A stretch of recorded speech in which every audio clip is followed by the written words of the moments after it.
Olá, eu sou o Marco Poli, Chief Innovation Officer da Closed Gap e hoje com vocês a lógica por trás do M&A com startups e com tecnologia. Por que fazer? Por que não fazer? Quais são os pontos principais? Fique atento à inovação e à transformação digital.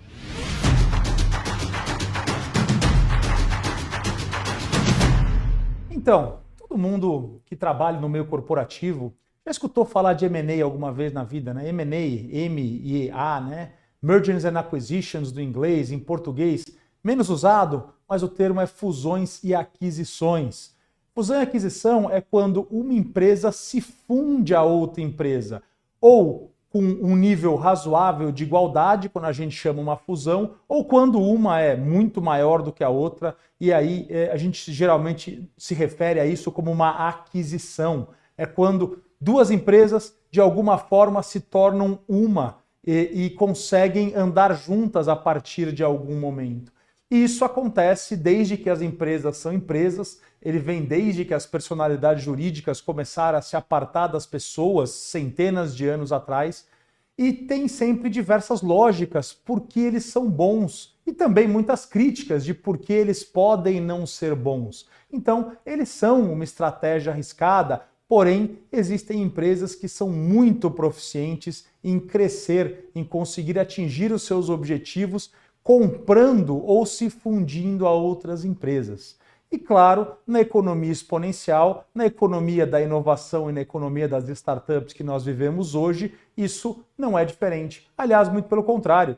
Você tem oportunidades imensas de alavancar a transformação e alavancar o crescimento da sua empresa e trazer inovação para dentro dela comprando uma startup ou de alguma forma se fundindo a uma startup ou uma empresa de tecnologia, especialmente hoje em que nós temos um déficit, uma deficiência de profissionais de tecnologia imensa. Tem números aí dizendo que faltam 100 mil programadores no mercado brasileiro, outros dizendo que faltam 400 mil e até algumas associações que trazem o número de 1 milhão de vagas para tecnologia em aberto, que não conseguem ser preenchidas especialmente pelas empresas tradicionais. Nessa configuração, nós temos ainda mais um ótimo argumento para pensar em comprar uma empresa startup ou uma empresa de tecnologia. E a startup, ela costuma ser uma empresa de tecnologia e ela costuma ser muito melhor do que a empresa tradicional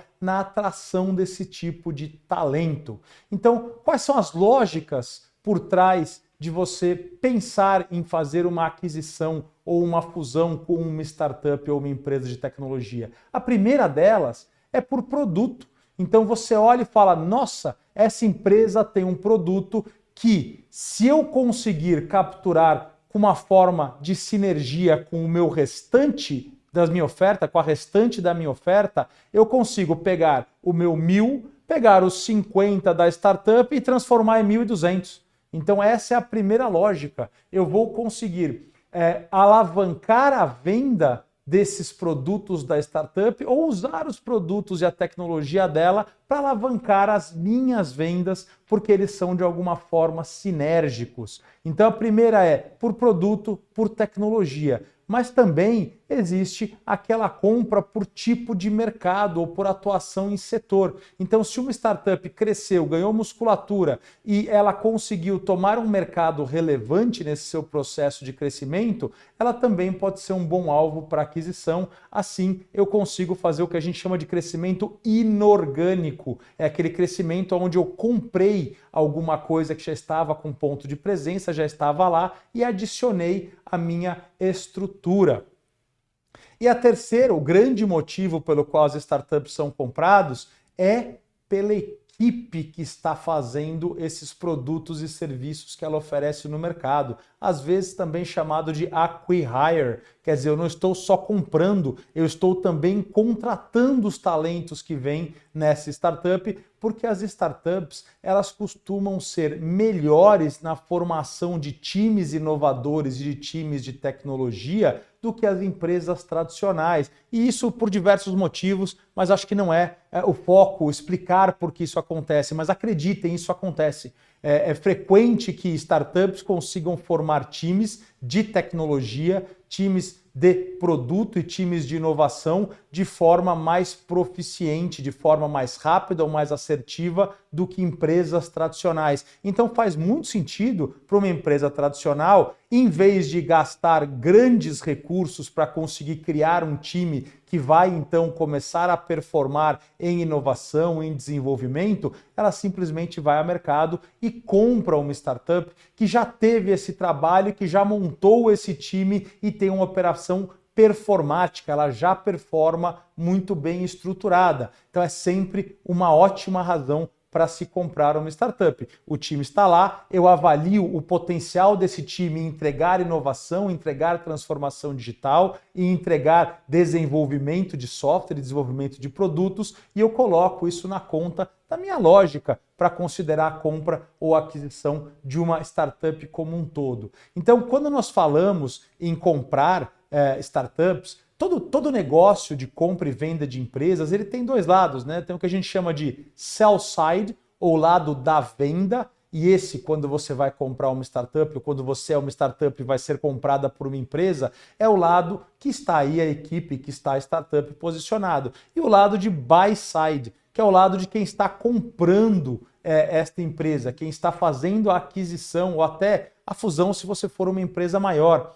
dessa startup. Então, se você é uma startup, a lógica para ser vendida é exatamente igual a se você é uma empresa tradicional e você tem uma lógica para comprar essa startup. A lógica da startup para vender é: cheguei num ponto bom de saída, consegui demonstrar o crescimento que eu preciso agora para alcançar novos horizontes de um parceiro maior que consiga me dar canais de distribuição, que consiga me dar uma marca forte, que consiga me dar produtos, uma complementariedade de produtos que são sinérgicas com o meu produto. E do lado da empresa tradicional que olha para esse mercado de M&A, a mesma coisa. Eu encontrei uma equipe que já tem produtos ou já está inovando, eu preciso e ela é sinérgica com a minha inovação. Eu encontrei aí uma startup que é uma das peças que falta no meu quebra-cabeças. Toda grande corporação, toda empresa que já chega a um certo porte, ela tem um quebra-cabeça de SKUs, um quebra-cabeça de produtos e serviços, e invariavelmente existem peças faltando nesse quebra-cabeça. Então, se eu encontrei uma peça desse quebra-cabeça que está na forma de uma equipe performando em uma startup e ela serve exatamente para a posição ali, para ajudar a completar meu quebra-cabeças, faz todo sentido começar a entender e trazer essa startup para dentro da minha oferta. E claro, a estratégia de fazer uma aquisição, ela não vem sem os seus riscos, mas eles podem ser mitigados e uma estratégia bem feita de compra e aquisição de startups dá resultados extraordinários. Claro que sempre que você aborda o tema M&A, você vai encontrar artigos dizendo que a maioria dos M&As falham, e eles existem artigos que mostram isso, que grande parte dos M&As falham, mas também você vai encontrar artigos mostrando que tem M&As que são extremamente bem-sucedidos, especialmente que levam a uma nova tecnologia, uma nova empresa a um mercado que estava carente dessa tecnologia. Então, como exemplos de startup que estão vendo muitas propostas de aquisição hoje, você tem as fintechs, que trazem uma tecnologia financeira para as empresas tradicionais e colocam frentes de atuação como se fossem bancos e empresas que não são do mercado financeiro. Do lado das startups, nós também temos aquele objetivo final da startup, que costuma ser dois quando ela está assim na sua trajetória. Ou ela vai abrir o capital na bolsa e ela vai ser listada, e aí esses fundadores e os investidores que eventualmente investiram conseguem vender na bolsa de valores as suas ações e retornar o investimento ou capitalizar todo o trabalho, no caso dos fundadores. Ou elas querem ter uma saída para um player estratégico. E desses números, as saídas para players estratégicos são mais de 99% de todas as saídas. Só 1% ou menos das startups que dão sucesso abrem o capital e chegam à bolsa de valores. Então a estratégia de compra, no fim do dia, é o objetivo pelo qual a maioria dos fundadores criam as suas empresas. Então aquele mito que vem do filme de que não, eu não quero vender, não, isso é terrível, isso vai acabar com tudo, que o pessoal usa para fazer aqueles dramas nos filmes de compra e venda, e tem vários desses já envolvidos, isso não é verdade.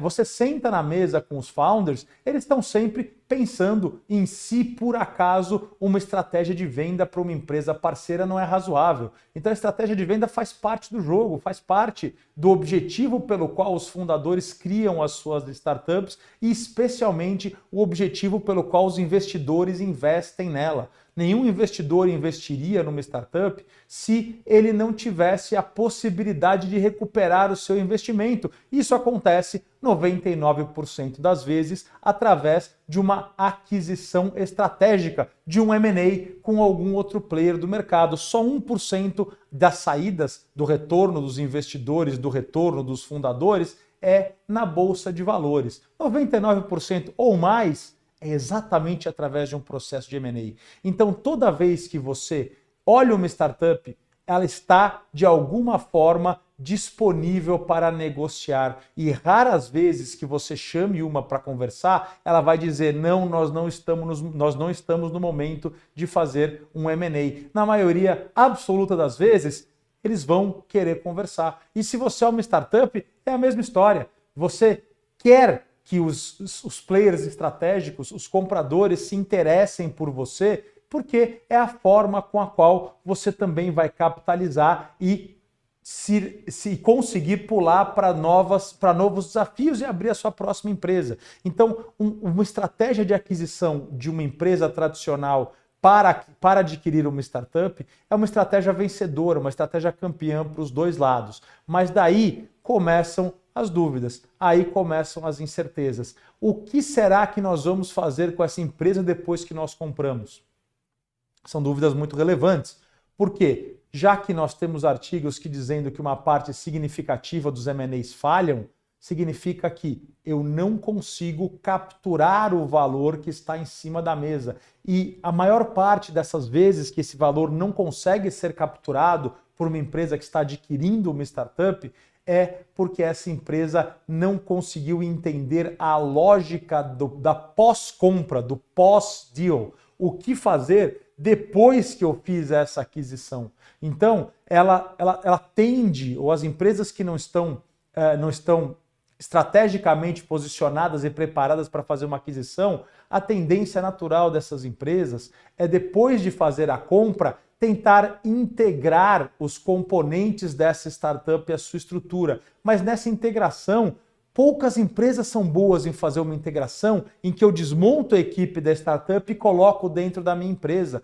Por quê? Porque tudo aquilo que fazia aquela startup ser especial e diferente da minha empresa, ele pode ser perdido quando você quer pegar os talentos daquela startup e acoplar nos talentos da sua empresa. Então, existem empresas que são muito boas em fazer isso, mas elas têm um processo muito bem estabelecido e já testado e já treinado. E aquelas que não sabem ou não têm esse processo, quando naturalmente elas tentam fazer isso, e a empresa, quando ela adquire uma outra, ela entra numa relação, numa posição de superioridade. Então, ela naturalmente, os diretores, os gerentes da empresa que está comprando, eles vão tentar impor as suas práticas, as suas ideias na empresa comprada. Só que isso tem que ser feito de forma muito cautelosa, porque às vezes são exatamente essas práticas e essas situações que levam a empresa a não conseguir ter internamente o valor que ela está comprando. Então tem que se tomar muito cuidado para você não anular esse valor tentando impor as práticas da empresa tradicional, da empresa estabelecida nessa aquisição. E isso é o motivo da maioria das falhas do M&A. É a não compreensão de que a startup ela roda de uma maneira diferente, ela tem estratégias diferentes, ela tem características e ela tem também as limitações diferentes da empresa tradicional. Então, uma estratégia de M&A bem traçada, ela vai levar a uma taxa de sucesso muito maior do que a taxa de sucesso que você lê nos artigos, que fala que a maioria falha. Se você souber comprar, se você entender quais são os limites da sua empresa e mapear e tiver bem claro o que você vai levar da sua empresa para a startup e o que você vai extrair da startup para a sua empresa, e isso a gente brinca, né? É a troca das sinergias, é a sinergia que você leva para lá e o que você captura de lá. Se isso estiver muito bem traçado, as chances desse M&A falhar, elas são muito mais baixas. Então a chance de você conseguir capturar o sucesso e você conseguir trazer isso para dentro da sua estrutura são muito mais altas. E você, do outro lado, como uma startup, não se iluda. Grande parte dos contratos de compra vem ali com um termozinho que nós chamamos de earn-out. Significa que parte do valor que vai ser atribuído a você, parte pelo preço, vai ser pago com a demonstração de que você consegue entregar esses valores e essa sinergia para a empresa que está comprando. Então, para você também entender como você faz para conseguir entregar esses valores, porque é muito frequente que uma parte significativa do preço, até 50%, não seja pago na hora que o negócio é fechado, mas ele seja pago nos próximos 2, 3 ou 4 anos, a depender da performance da adquirida. Então, se a adquirida tiver uma performance superior a tanto, então esse valor vai ser complementado e vai ser completo. Mas se ela for inferior a tanto, eu posso até no limite não pagar mais nada além do que eu paguei no dia que eu fiz o fechamento da compra. E por isso é tão importante entender quais são as liberdades que você tem que permanecer, que você tem que dar ou deixar que a startup tenha, para que ela consiga também executar performance, para que o seu earn-out seja bem sucedido. Mas de qualquer forma, quem consegue entender quais são esses valores e limitar quais são os direitos que essa equipe ou essa startup vai ter, ou quais são as características que eu vou colocar nela ou até impor a ela, se eu souber fazer isso direito, se eu tiver um plano estratégico e conseguir demonstrar como vai ser essa transferência de sinergia e de valores, a chance de sucesso numa aquisição de uma startup é muito maior do que os artigos indicam. Então os artigos são pessimistas, eles falam, não, a maioria delas falha, mas com o conhecimento apropriado, com a estratégia apropriada e com a execução apropriada, a chance de sucesso ela é muito, mas muito maior do que a gente encontra na literatura. Então, só falando aqui de alguns dos números, a gente vai ter um vídeo que vai falar só sobre esse panorama, a gente vai focar na evolução do mercado. Nós tivemos em 2021 no Brasil mais de 240 M&As envolvendo startups e empresas de tecnologia. Isso significa que é um mercado muito ativo, é um mercado que dobrou nos últimos 3 anos e é um mercado que tem muito potencial ainda para crescer. E as primeiras empresas tradicionais, que são as que estão melhores posicionadas para inovar, para transformação digital, para tecnologia e para capturar essa sinergia, elas estão fazendo a festa nesse mercado. Não raro nós temos empresas aí que em 12 meses compraram 10, 11, 12, nós temos um número significativo de empresas tradicionais que já estão chegando nesses patamares de aquisição, passando das 10 compras nos últimos 12 a 18 meses,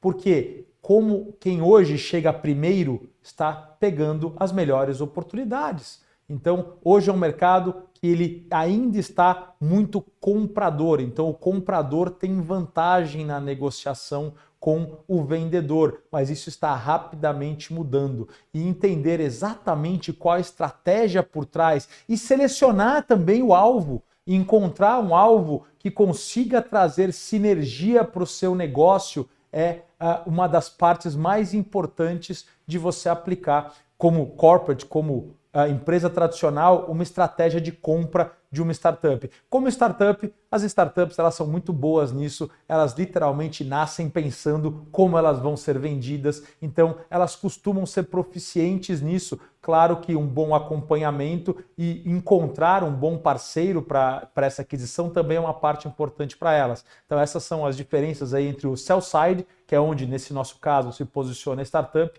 e o buy side, que é onde nesse caso se posiciona a empresa tradicional. Cada um tem os seus desafios, cada um tem as suas características, mas não se engane, um M&A com startup, ele pode ser bom para ambas as partes e ele provavelmente será bom para ambas as partes caso a estratégia seja bem traçada, caso a execução seja bem feita, caso a negociação seja bem feita e caso a integração pós-execução também seja bem feita, com conteúdo, com uma estratégia bem traçada, com conhecimento, o valor está aí na mesa e ele está para ser capturado para os dois lados. Tem muito valor dentro de uma estratégia bem sucedida de inovação aberta, de transformação digital, que considera a aquisição, a fusão e a aquisição de empresas de tecnologia, de startup dentro do seu planejamento estratégico.